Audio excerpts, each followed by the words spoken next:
नमस्कार। मैं आपको देहरादून के अ, दून यूनिवर्सिटी, दून विश्वविद्यालय की लाइब्रेरी में आपको ले जा रहा हूँ और बहुत ही यूनिक लाइब्रेरी ये है। और किस तरह लाइब्रेरी होती है, किस तरह पुस्तकें हैं, किस तरह उत्तराखंड के सरोकारों से जुड़ी लाइब्रेरीज़ है। और हमारे डॉक्टर आशीष जी हैं, उनसे मुलाकात करना चाहते हैं। जी किस तरह का? आशीष जी नमस्कार। जी नमस्कार। आप दून यूनिवर्सिटी के लाइब्रेरी के हेड हैं। जी क्या क्या यूनिक है? बड़ा बड़ा सुना है कि आपकी लाइब्रेरी बहुत शानदार है। किस तरह की क्या क्या बुक्स यहाँ हैं? किस तरह का मॉडर्नाइजेशन आपने कर रखा है अपनी लाइब्रेरी को? क्या जी देखिए, क्योंकि दून विश्वविद्यालय हायर एकेडमिक्स में काम करता है, तो हमारा जो उद्देश्य है वो कि जो भी यहाँ पढ़ने वाले शोधार्थी हैं, टीचर्स हैं, स्टूडेंट्स हैं, उनकी जो भी एकेडमिक नीड्स हैं हम उसको फुलफ़िल करने की कोशिश करते हैं। तो पहली तो ये है कि जो उनके सिलेबस की कोर्सेज़ की बुक्स हैं वो, फिर अगर वो कुछ रिसर्च में एरिया, क्योंकि ज़्यादा रिसर्च हो रही है हमारे यहाँ के 2 टीचर्स वर्ल्ड के 2% साइंटिस्ट में माने जाते हैं, तो वो जो रिसर्च का सपोर्ट है वो भी हमारे ऊपर है, उसकी ज़िम्मेदारी। तो हम लोग इन दोनों एरिया पे काम करते हैं। तो जो टेक्स्ट बुक्स हैं वो तो हम दे ही रहे हैं। इस समय करीब करीब हमारे पास 35,000 बुक्स हैं। 35,000 बुक्स हैं और मोर देन 6,000 यानी 6,000 से ज़्यादा रिसर्च जो जर्नल्स हैं उनका एक्सेस हमारे पास है। एक्सेस है? हाँ, तो ये दुनिया भर के जो टॉप जर्नल्स हैं, इंक्लूडिंग नेचर। आपको पता ही है कि नेचर जो है दुनिया का बेस्ट जर्नल है, उसका भी एक्सेस हम प्रोवाइड करते हैं। ये जो सारा का सारा डॉक्यूमेंट है, ये सारी जो हमारे पास हैं वो हम लोगों ने कंप्यूटराइज कर रखी हैं। तो हम लोग ओपन सोर्स सॉफ्टवेयर, यानी उसमें भी हम खर्चा नहीं कर रहे हैं, ओपन सोर्स सॉफ्टवेयर हमने कोहा ले रखा है और कोहा का हम इस्तेमाल करते हैं। तो उस कोहा के इस्तेमाल के साथ ही जिसकी जितनी डिटेल्स हैं वो आप चाहे तो मोबाइल पे भी एक्सेस कर सकते हैं। इसको जो आपकी लाइब्रेरी है जी, इसको अगर एक्सेस कोई करना चाहे तो इसका मेंबर बनना चाहता है, रजिस्ट्रेशन करना किस तरह? क्या आप सिर्फ आपके यूनिवर्सिटी वाले लड़के एक्सेस कर सकते हैं या बाहर कब कर सकता है? नहीं, अभी क्योंकि ये यूनिवर्सिटी की ही लाइब्रेरी है और तो हमारे यहाँ जो रिस्ट्रिक्शन है कि वो जो यूनिवर्सिटी में किसी भी कोर्स में एनरोल्ड हो या वो यूनिवर्सिटी का एम्प्लॉय हो या यूनिवर्सिटी के टीचर हो, हम उन्हीं को सर्विस प्रोवाइड करते हैं। अभी तक हमने बाहर आउटसाइड मेंबर्स को नहीं कर रखा है, लेकिन हमारे पास लगातार इस बात की रिक्वायरमेंट आती रहती है, रिक्वेस्ट आती है, क्योंकि हमारे पास कॉम्पिटिटिव एग्जाम का भी बहुत अच्छा सेक्शन है। हम लोग बच्चों को कंपटीशन एग्जाम की तैयारी के लिए डॉक्यूमेंट्स प्रोवाइड कराते हैं। आप देखिए, जैसे यही मैं अगर बात बताऊं तो आपको यहाँ कुछ कॉम्पिटिटिव रिलेटेड बुक्स दिख रही होंगी। एक जो पूरा दूसरा सेक्शन है जिसको हम 10 बजे से 8 बजे तक खोलते हैं, उसमें मैक्सिमम स्टूडेंट किसी ना किसी कंपटीशन की तैयारी करते हैं। तो आसपास के बच्चों को जब बताते हैं कि हम तो वहाँ पे बैठते हैं और ऐसी सपोर्ट हमें मिलता है, ऐसी फैसिलिटी है, तो हमें रिक्वेस्ट करते हैं। पर क्योंकि अभी तक हमने इस तरह की मेंबरशिप प्रोवाइड नहीं की, हो सकता है भविष्य में हम खोलें, जैसे थोड़े से और ज्यादा डेवलप आपकी इतनी रिच यहाँ है। मुझे लगता है कि उत्तराखंड में कहीं ये है। और जो कोचिंग तथाकथित कोचिंग संस्थान खुले हुए हैं पूरे आपके जगह जगह, उनके यहाँ भी मैं गया तो उनके यहाँ कोई किताबें नहीं होती, सिंपली जो है। और चूंकि उत्तराखंड का इतना रिच आपने बना लिया है, तो मुझे लगता है कि आने वाले समय में आम बच्चा भी अगर एक्सेस कहीं से मिल जाए या आप इसकी ब्रांचेज खोलें, ये तो भविष्य में आपकी नीति बनेगी। लेकिन और क्या है उत्तराखंड के ऊपर? आपने सुना बहुत बढ़िया कलेक्शन आपके पास है। क्योंकि आप उत्तराखंड की बात कर रहे थे, तो हमारी एक नैतिक जिम्मेदारी है कि हम भी उत्तराखंड के रिलेटेड जो कलेक्शन है उसको कलेक्ट करें। तो हम लोगों ने एक सेक्शन ही बना रखा है जिसको हम कहते हैं उत्तराखंड कलेक्शन। तो उसमें उत्तराखंड से रिलेटेड जो हिस्ट्री है, कल्चर है, ज्योग्राफी है, यहाँ के लोग हैं, यहाँ की लैंग्वेज है, उससे रिलेटेड सारा कलेक्शन हमने उत्तराखंड में डेवलप कर रखा है। तो आप अगर चाहें तो मैं आपको जी ये आपकी फर्स्ट वो है, ये मेन? जी, ये मेन है। और यहाँ से हम लोग एक टेक्नोलॉजी, देखिए अगर मैं आपको दिखा रहा हूँ तो यहाँ बच्चा आता है और हम लोग 2 तरह की टेक्नोलॉजी पे काम करते हैं। एक तो आपने ये देखा ही होगा कि बारकोड टेक्नोलॉजी हम इस्तेमाल कर रहे हैं और अब हम इसमें RFID चिप इस्तेमाल करने लगे हैं। तो ये चिप के बेस्ड है, इसमें चिप बेस है। तो अभी क्या है कि हमारा जो आगे हम आने वाले टाइम में बुक्स में भी सारी चिप लगाने वाले हैं, कार्ड्स में तो हमने लगा ही दी, तो हम इसको सेल्फ कर देंगे, यानी कि स्टूडेंट खुद आए और खुद ही सब कुछ काम कर ले। तो जो डिपेंडेंसी है हमारे ऊपर ना, वो धीरे धीरे कम हो जाएगी। अभी एक क्या काम करता है ये कार्ड? ये जैसे ही हम इसको स्कैन करते हैं तो स्टूडेंट का डेटाबेस हमारे पास खुल जाता है। अगर मैं आपको दिखा पाऊँ, सीमा,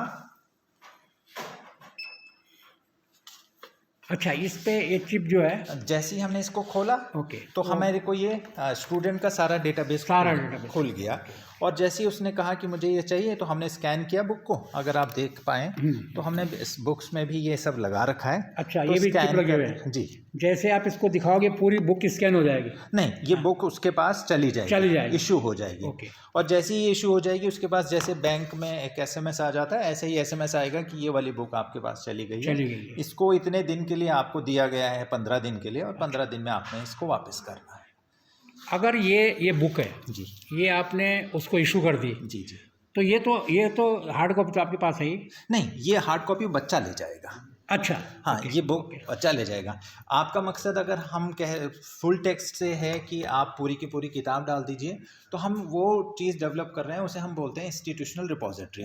क्योंकि हर बुक की या किताब की कॉपीराइट वैल्यू होती है, तो हम बिना पब्लिशर के परमिशन के तो नहीं कर सकते। तो हम लोगों ने इंस्टीट्यूशनल रिपोजिटरी डेवलप की है, जिसमें यूनिवर्सिटी के जितना मटेरियल है, जितना कंटेंट है, चाहे उसकी रिपोर्ट हो, चाहे उसके रिसर्च पेपर्स हों, चाहे उसका सिलेबस हो, या डिजर्टेशन हो, या थीसिस हो, वो हम फुल टेक्स्ट डाल रहे हैं। वो हम बच्चों को ऑनलाइन प्रोवाइड करते हैं कि आप चाहें तो वो एक्सेस कर लीजिए। उत्तराखंड में जी, तो ये दून यूनिवर्सिटी की बहुत ही समृद्ध लाइब्रेरी है, जो मॉडर्न टेक्नोलॉजी के साथ साथ आपके जो हार्ड कॉपीज़ है, बुक्स हैं, और तमाम कम्पिटिटिव, फ़िलहाल ये यहीं के जो 2700 बच्चे यहाँ पढ़ते हैं उन्हीं के लिए है, लेकिन भविष्य में उम्मीद है कि ये उत्तराखंड के आम बच्चों के लिए भी इसका एक्सेस मिल सके। तो जी,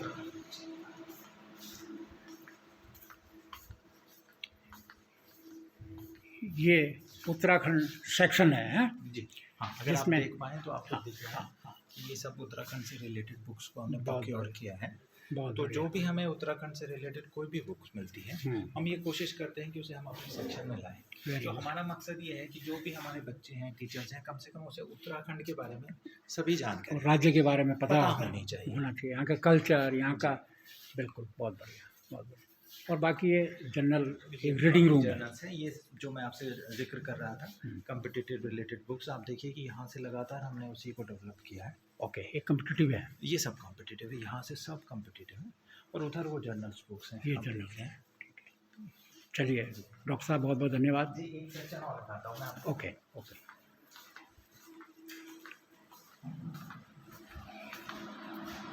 ये सेक्शन है जहाँ बच्चों के लिए हमने रीडिंग रूम बना, ओके करते हैं आप। ओके, और इसमें रिसर्च वाला एरिया आपको दिखा,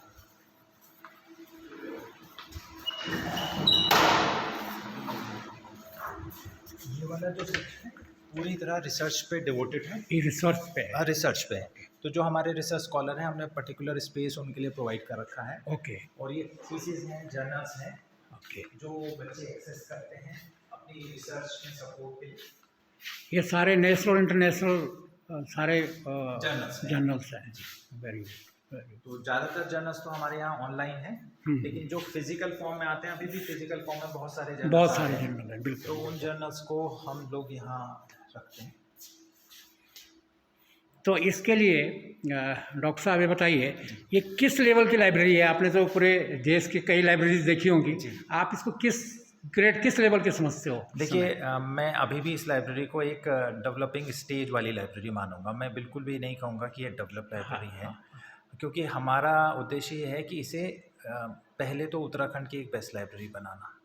और क्योंकि अभी हम शुरुआती हैं, हम कहेंगे कि हम बच्चे ही हैं, यूनिवर्सिटी बहुत टाइम नहीं हुआ है यूनिवर्सिटी को बनेंगे, लेकिन उसकी अपेक्षा हम लगातार कोशिश ये कर रहे हैं कि हम ज़्यादा से ज़्यादा रिसोर्सेज लेकर के आएँ, जो बेस्ट सर्विसेज हो सकती हैं वो लेके आएँ। बस एक चीज़ जो हमें जो विश्वास है उस बात का, कि हमने इसकी नींव बड़ी स्ट्रॉन्ग रखी है, कि जो हम बिल्कुल शुरू से ही सारी बेस्ट टेक्नोलॉजीज़ को लेकर के चल रहे हैं, तो आगे आने वाले दिनों में ये और अच्छा ग्रो करेगी। डॉक्टर साहब ये बताइए, हमारा जो उत्तराखंड है वो पहाड़ी स्टेट है, 10.5 जिले पहाड़ के, और आपको मालूम है कि दूर दराज पढ़ते हैं। उम्मीद उनकी भी होती है कि हम भी इसी तरह की किताबें देखें, लेकिन आपको पता है कि दूर दराज के डिग्री कॉलेज में टीचर ही नहीं है, कॉलेज ही नहीं खुलते हैं बेचारे, फिर भी उनमें क्या फ्यूचर में ये कर सकते हैं कि दून यूनिवर्सिटी पहाड़ के किसी दूर दराज क्षेत्रों में इस तरह का कोई सर्विस प्रोवाइड करे? ऐसी कोई योजना संभव है या बन सकती है? ऐसी योजना बिल्कुल संभव है, और हमने एक बार कोशिश भी करी थी इस बात के लिए कि हम ये चाह रहे थे कि जितनी भी लाइब्रेरीज़ हैं, चाहे वो उत्तराखंड की यूनिवर्सिटी की लाइब्रेरी हों या अगर डिग्री कॉलेजेस की भी लाइब्रेरी हों, वो किसी एक डेटा बेस के माध्यम से एक दूसरे से जुड़ जाए और बच्चा अपने मोबाइल फ़ोन पे या कंप्यूटर पे ये पता कर पाए कि ये वाली किताब मैं चाहता हूँ लेकिन ये मेरे पास तो नहीं है, पर दून यूनिवर्सिटी में है। और इस तरह का कोई मैकेनिज़्म हो कि वो वाले जो कॉलेज है वो हमें रिक्वेस्ट भेजे कि मुझे ये इस बच्चे के लिए 15 दिन के लिए या 1 महीने के लिए चाहिए, और इसमें जो आने वाला खर्चा है, जो भी कुछ थोड़ा बहुत खर्चा है वो हम बेयर करेंगे। तो इस तरह का मैकेनिज्म बनाया जा सकता है। दिल्ली में, वैसे तो दिल्ली बहुत ही प्लेन क्षेत्र है गढ़वाल की अपेक्षा या उत्तराखंड की अपेक्षा, लेकिन दिल्ली में इस मॉडल को डेवलप किया गया है और उसको वो डेल नेट के नाम से जानते हैं। तो वहाँ उन्होंने सारी लाइब्रेरीज़ को कनेक्ट किया है और वो लाइब्रेरीज एक दूसरे के जो भी रिसोर्सेज हैं उसको शेयर करती हैं, और डेवलप करते करते अब वो एक डेलनेट पूरे भारत की लाइब्रेरी का बन गया है। हम लोग भी उसके मेंबर बने और हम लोगों ने भी, हमारी जो यूनिकनेस है कि यहाँ पर 7 लैंग्वेजेस पढ़ाई जाती हैं। उन लैंग्वेजेस की डॉक्यूमेंट्स या बुक्स हमारे पास नहीं होती हैं क्योंकि भारत विदेश से आयात करनी पड़ती हैं। तो हमने भी उसका फ़ायदा उठा करके कई ऐसी बुक्स हैं जो JNU में या दिल्ली यूनिवर्सिटी में हमने वहाँ से मंगाई थी, तो अपने बच्चों को दी। तो इस तरह का मॉडल डेवलप किया जा सकता है। क्योंकि पहाड़ी क्षेत्र है, इसमें थोड़ा और रिसोर्स लग जाएंगे, कोई बात नहीं। हमने राज्य इसीलिए बनाया है कि इसमें थोड़ा पैसा भी खर्च हो लेकिन लोगों को सुविधाएं मिले। तो उम्मीद की जानी चाहिए कि एक ऐसा नेटवर्क बनेगा भविष्य में कि आपका केदारनाथ में रहने वाला या यमुनोत्री का डिग्री कॉलेज का बच्चा भी इनको एक्सेस कर पाएगा, ऐसी उम्मीद करते हैं। बिल्कुल बिल्कुल। धन्यवाद डॉक्टर साहब। जी, धन्यवाद।